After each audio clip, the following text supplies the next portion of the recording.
صبح اٹھ کر اللہ کا شکر ادا کرو کہ تم زندہ ہو، اور پھر اس کے بعد برش کرو تاکہ دوسرے بھی زندہ رہیں۔ جب اکیلا ٹیچر سارے سبجیکٹ نہیں پڑھا سکتا تو ایک اکیلا اسٹوڈنٹ سارے سبجیکٹ کیسے پڑھ سکتا ہے؟ اپنا موبائل اور دل اتنا صاف رکھو کہ اگر کسی کو دو تو شرمندگی نہ ہو۔ جب موبائل سے بیلنس اور ایک سے پیار ختم ہو جاتا ہے تو لوگ گیم کھیلنا شروع کر دیتے ہیں۔ جب میں اداس ہوتا ہوں تو گانا گاتا ہوں، پھر مجھے تسلی ہو جاتی ہے کہ میری آواز میرے حالات سے بھی زیادہ خراب ہے۔ داڑھی نہ ہو تو لڑکوں کی شکل خالی پلیٹ جیسی لگتی ہے۔ چاہے جتنا بھی پڑھ لو، جتنے بھی اچھے گریڈز لے لو، کبھی بھی اور سناؤ کا جواب نہیں دے پاؤ گے۔ عورتوں کو خوش کرنا بڑا ہی مشکل کام ہے، مردوں کا کیا ہے، وہ تو عورتوں کو ہی دیکھ کر خوش ہو جاتے ہیں۔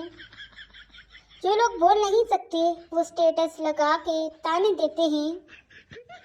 زندگی میں کوئی بھی چیز بغیر محنت کی حاصل نہیں ہوتی سوائے موٹاپے کے۔ محبوب اور امرود میں ایک بات مشترک ہے، کب کس وقت کیڑا نکل آئے پتہ ہی نہیں چلتا۔ تندوری روٹی میں پتہ نہیں نمک ہوتا ہے یا پسینہ، پر ہوتی بڑے مزے کی ہے۔ بڑی بہن اگر ماں کی طرح ہوتی ہے تو چھوٹی بہن دادی اماں کی طرح ہوتی ہے۔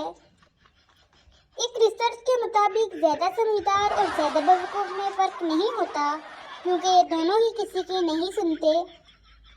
عورت کا میک اپ اور پٹھان کی نسوار ختم ہو جائے تو دونوں ہی پاگل ہو جاتے ہیں۔ عورت سب کچھ کہہ سکتی ہے سوائے اپنے اوپر موٹی ہونے کے الزام کو۔ پیار کر لو تو دل روتا ہے اور شادی کر لو تو بچے۔ پیار ہمیں کسی موڑ پر لائے یا نہ لائے، مگر موبائل کو سائلنٹ موڈ پر ضرور لے آتا ہے۔ کتنا اچھا ہوتا اگر مچھر خون کے بجائے چربی چوس لیا کرتے۔ تم میرے ساتھ ہوتے ہو گویا جب تمہیں منہ لگانے والا کوئی اور نہیں ہوتا۔